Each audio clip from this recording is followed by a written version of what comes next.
አዳም ወዴት ነህ ያልከኝ በፍቅር ድምፅ ፈለከኝ። በተለይ አይነ ጥላ ያንቺ አይነ ጥላ ብቻሽን እንድትሆኚ ወልደሽ ብቻሽን ልጆችሽን እንድታሳድጊ ሲንግል ማም እንድትሆኚ ከዛም አልፎ ተርፎ ደግሞ ለምን አገባሽ ብሎ የተናደደ የቀደመ አብሮሽ የነበረ መንፈስ እንደምንም ታገለሽ አግብተሽ ከሆነ አሁን ምክንያት እየፈጠረ ባልሽን ካንቺ ለማራቅ ይሄን ያደርጋል።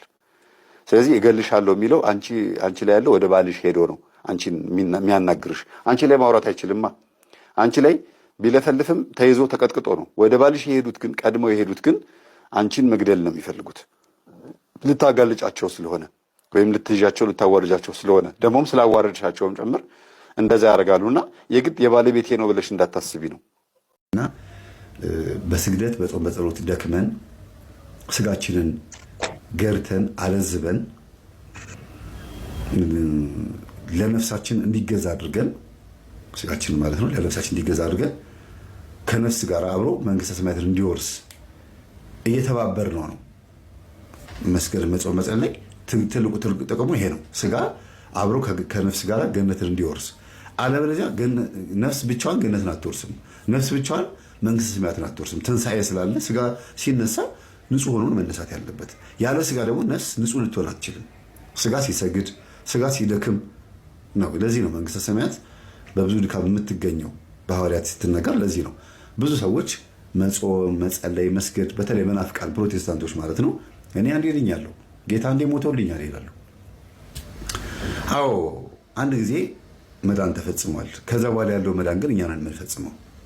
ሁልጊዜ መመስላት ምሳሌ አለች። ክርስቶስ ካዳነ በኋላ መንገዳችንን ይዘን የምንሄደው እኛ ነን። የከፈተልን መንገድ ይዘን የምንሄደው እኛ ነን። እሱ መጥቶ ገነትን ከፈተልን። ወደ ገነት ለመግባት ግን እርምጃ መጀመር አለብን። ጉዞ መጀመር እሱ ነው ተግባራዊ ክርስትና ማለት።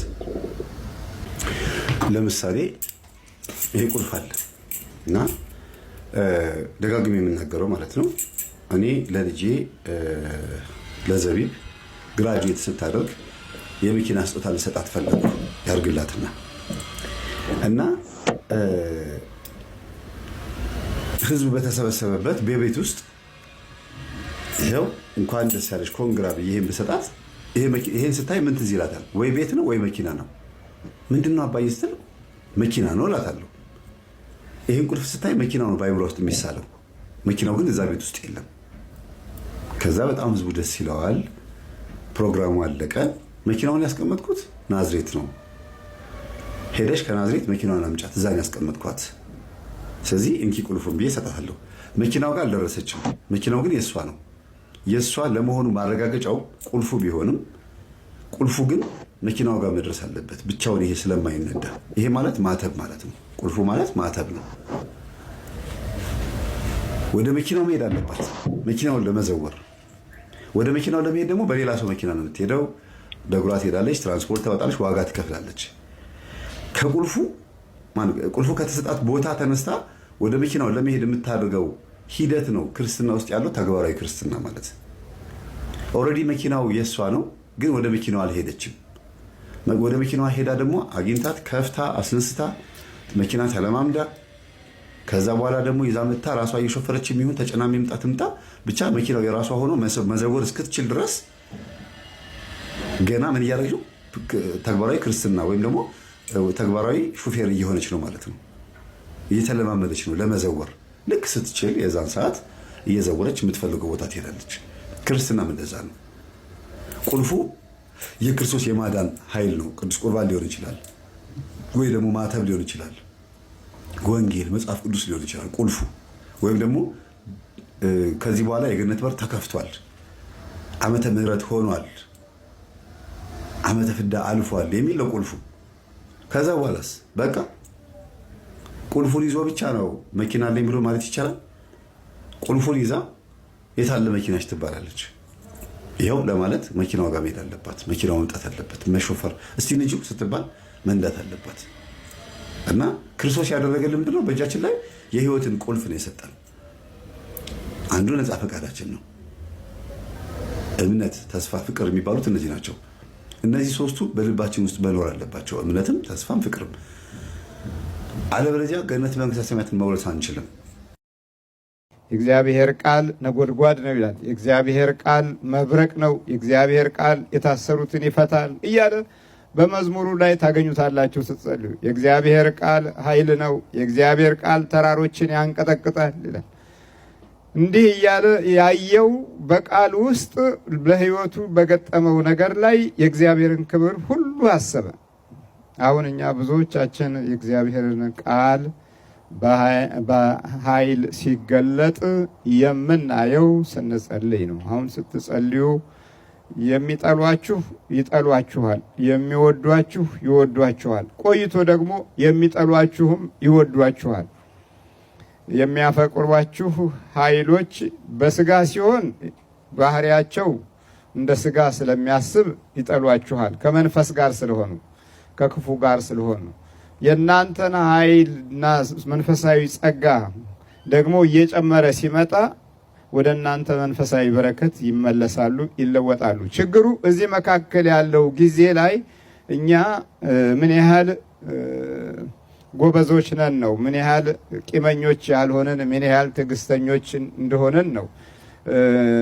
እዛ ላይ ነው ችግሩ እንጂ በመሰረቱ ክፉዎችንም የሚለውጠው የእግዚአብሔር ቃል ነው፣ አመፀኞችንም። ሌላው ደግሞ አመፀኝነቱ በአመፀኝነቱ በገፋ ቁጥር የእግዚአብሔር ፍርድ እየጨመረ ይመጣል። የእግዚአብሔር ኃይል እየተገለጠ ይመጣል። ክፋታቸው ይወጣል፣ ምስጢራቸው ይወጣል፣ ተደብቆ አይቀርም እና ያፍራሉ፣ ይደነግጣሉ፣ ይሸማቀቃሉ። አሊያም በተንኮላቸው በባሱ ቁጥር ደግሞ ወደ መጥፊያቸው መንገድ ይወስዳቸዋል።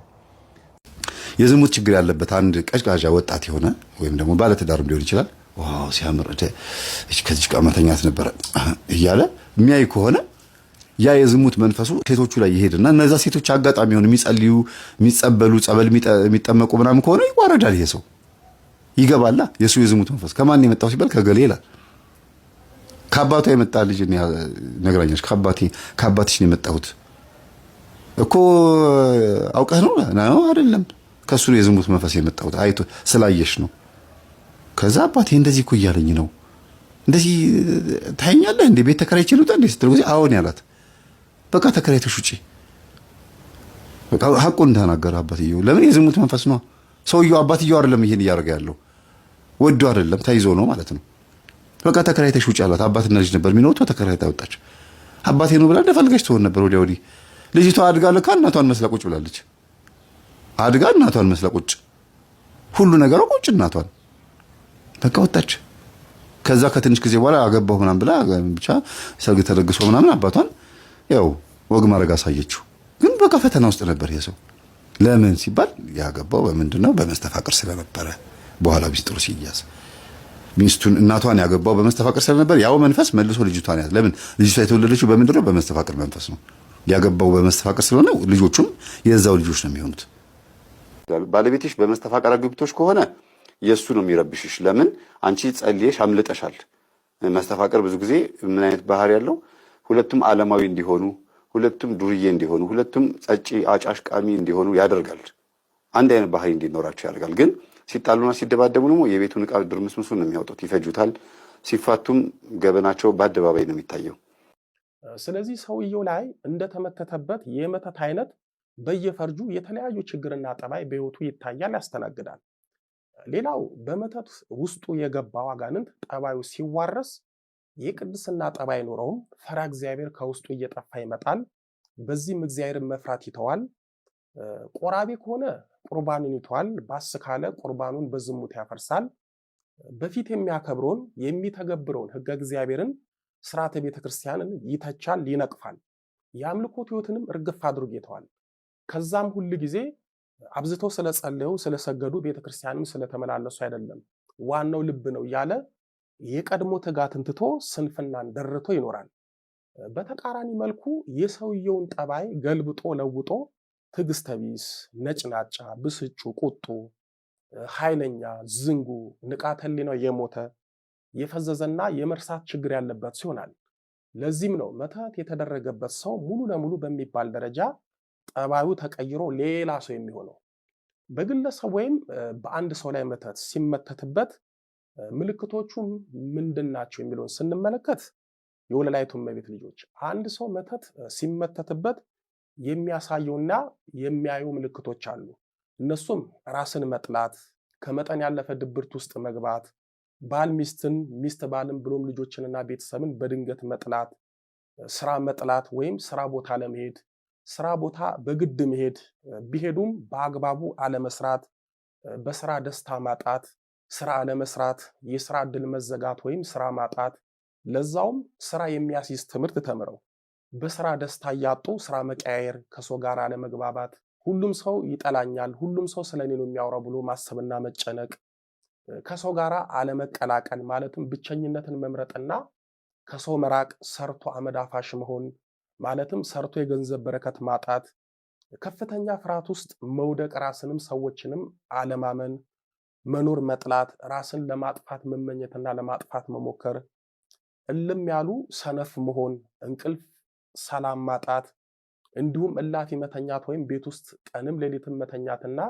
ሲገላበጡ መዋል፣ አለመማር ወይም ተምሮ ስራ አጥቶ ከቤት መዋል፣ ትዳር አለመያዝ፣ በቤት ውስጥ ድንገተኛ ሰላም፣ ፍቅር፣ በረከት ማጣት፣ በሆነው ባልሆነው መጨቃጨቅ፣ መጣላት፣ ቤት ውስጥ አይጥ የማይዛቸው መርዝ የማይገድላቸው አይጦች መኖር፣ መርዝ ስትሰጧቸው መርዙን እየበሉ መራባትና መወፈር፣ አይጦቹም እየተሯሯጡ ቤት ውስጥ መጨፈር፣ ልብሳቸውን በተለይ በሳጥን ውስጥ ያስቀመጡትን የሚወዱትን ልብስ በአይጥ መበላት፣ የቤታቸው የነሱም የልብሳቸውም ጠረን በሚቀፍ ሁኔታ መሽተት፣ ቤታቸው የሚከብድ ስሜት መሰማት፣ ለምሳሌ ሳሎናቸው፣ መኝታ ቤታቸው ክብድ የሚል ስሜት መሰማት፣ እነሱም ይፈሩታል።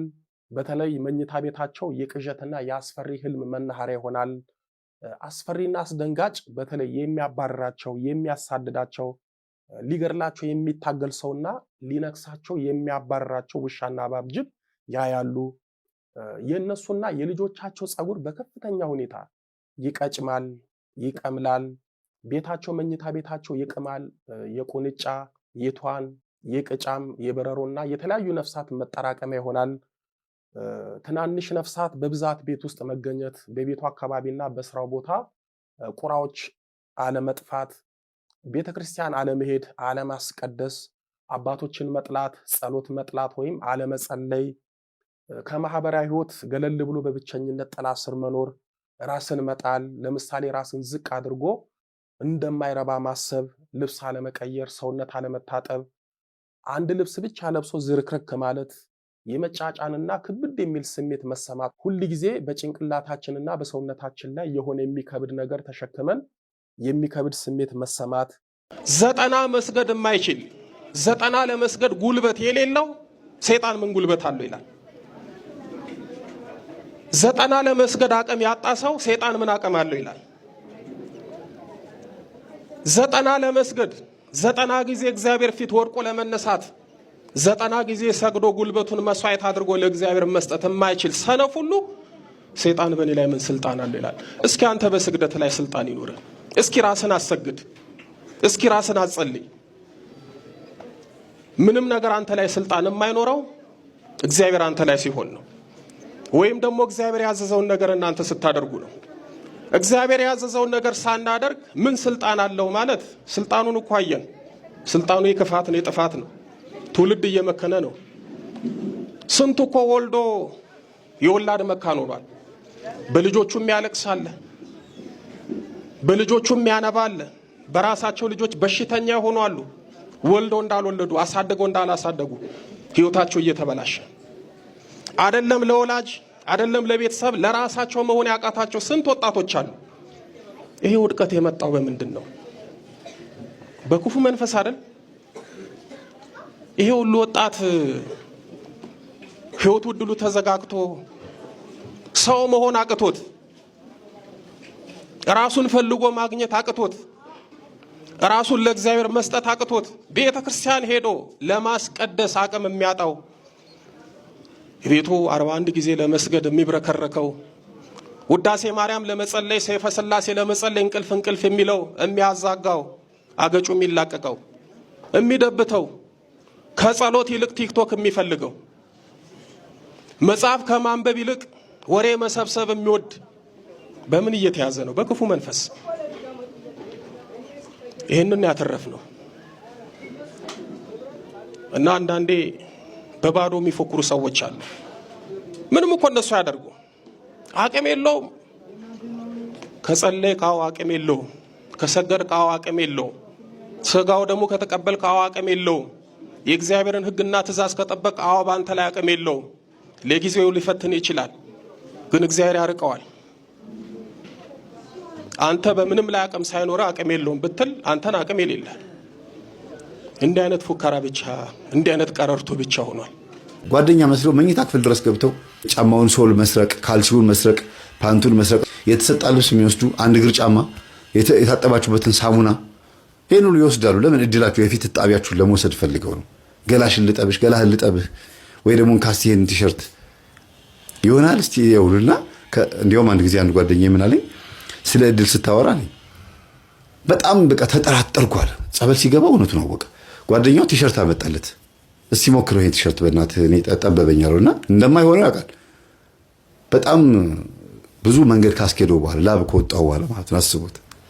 ቲሸርቱን አስለበሰውና አይ የጠበበህ ይመስለኛል፣ ለማንኛውም አርገውና እስቲ ፎቶ እነሳበትና ትመልሰዋለህ፣ ችግር የለውም ሌላ ቀይርልሃለሁ፣ ቁጥርህ ስላላወቅኩት ነው ይለዋል። እሺ ብሎ ደግሞ የዋህ ነው። አብረው ሄዱ። ላብ እንዳላበው ነበር ካመት ግን አልቦኛ ሲል ችግር የለውም ምን መልሰው ልብስ ነው አለው። ለበሰ። ከነ ላቡ አምጥቶ ለደብተራው እንካ ብሎ ሰጠው። ሙሉ በሙሉ ነው የተዘረፈው። ሙሉ በሙሉ ሞልድ የሚሰራ ሰው ነው። የሻማና የምናምን የጂፕሰም ምናምን ሞልዶች የሚሰራ ሰው ነው። ሞልድ ታውቃላችሁ? ቅርጽ ማውጫ ሙሉ በሙሉ ተወሰደበት። ማለት ይሄ ሰው በቃ ብቻውን ዜሮ ቀረ። ዜሮ። በዚህ ልክ ሰው እድሉ ይወሰዳልና ተወሰደ ሲባል አማርኛው አፋችን ላይ ወሰደ የሚለው ነገር ነው እንጂ ያለው ተደፍኖበት ተከፈተ ነው። እዚህ ጋር ይደፈናል፣ እዚህ ጋር ይከፈታል ማለት ነው። አዳም ወዴት ነህ ያልከኝ በፍቅር ድምፅ ፈለከኝ፣ አልብሰኝ ነጩን ልብስ እወድሃለሁ ኢየሱስ፣ አከብረሃለሁ ክርስቶስ።